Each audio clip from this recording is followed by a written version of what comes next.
आदर्श नारी और कुशल नेत्री और ओजस्वी वक्ता सुषमा जी। पूर्व विदेश मंत्री सुषमा स्वराज के निधन को आज 1 साल हो गया है। पिछले वर्ष 6 अगस्त को एम्स में उनका निधन हो गया था।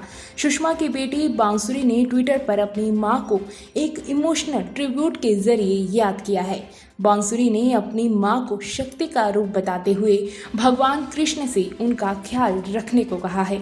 6 अगस्त 2019 को हार्ट अटैक की वजह से पूर्व विदेश मंत्री ने 67 वर्ष की आयु में ही उनका निधन हो गया था। बांसुरी ने ट्वीट किया और लिखा कि या देवी सर्वभूतेषु शक्ति रूपेण संस्थिता, या देवी सर्वभूतेषु मातृ रूपेण संस्थिता, नमस्तस्यै नमस्तस्यै नमस्तस्यै नमो नमः। इसके बाद उन्होंने आगे लिखा कि माँ तुम हमेशा मेरी साथ मेरी शक्ति के रूप में हो। है कृष्ण मेरी माँ का ख्याल रखना। 6 अगस्त 2019 को हार्ट अटैक की वजह से पूर्व विदेश मंत्री 67 वर्ष की आयु में ही उन्होंने दम तोड़ दिया। जम्मू कश्मीर से आर्टिकल 370 हटने की खुशी मना रही बीजेपी के लिए सुषमा का निधन बेहद बड़ा झटका था। बीमारी की वजह से सुषमा ने पिछले वर्ष लोकसभा चुनाव न लड़ने का भी ऐलान किया था। सुषमा को बीजेपी का सबसे कदावर नेता माना जाता था। सुषमा स्वराज 1970 के दशक से राजनीति में सक्रिय रही। वे दिल्ली की पहली महिला मुख्यमंत्री भी थी।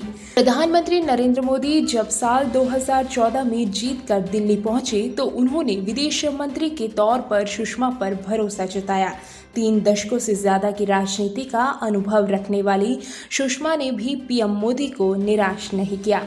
पीएम मोदी का सुषमा पर विश्वास इस कदर था कि साल 2015 में उन्होंने यूनाइटेड नेशंस की जनरल असेंबली में भी भारत की तरफ से सुषमा को ही प्रतिनिधित्व करने के लिए भेजा। सुषमा ने इस मंच से हर मसले को दुनिया के सामने रखा। उरी आतंकी हमले के बाद इसी मंच से सुषमा ने पाकिस्तान को करारा जवाब भी दिया। सुषमा जी को अलविदा नहीं कहा जा सकता, उन्होंने खुदा हाफिज भी नहीं कहा जा सकता, उन्हें श्रद्धांजलि भी नहीं दी जा सकती, क्योंकि ऐसे व्यक्ति मरते नहीं है। वो हमें अनेक मोड़ों पर राजनीति में नैतिकता का संदेश देते रहेंगे।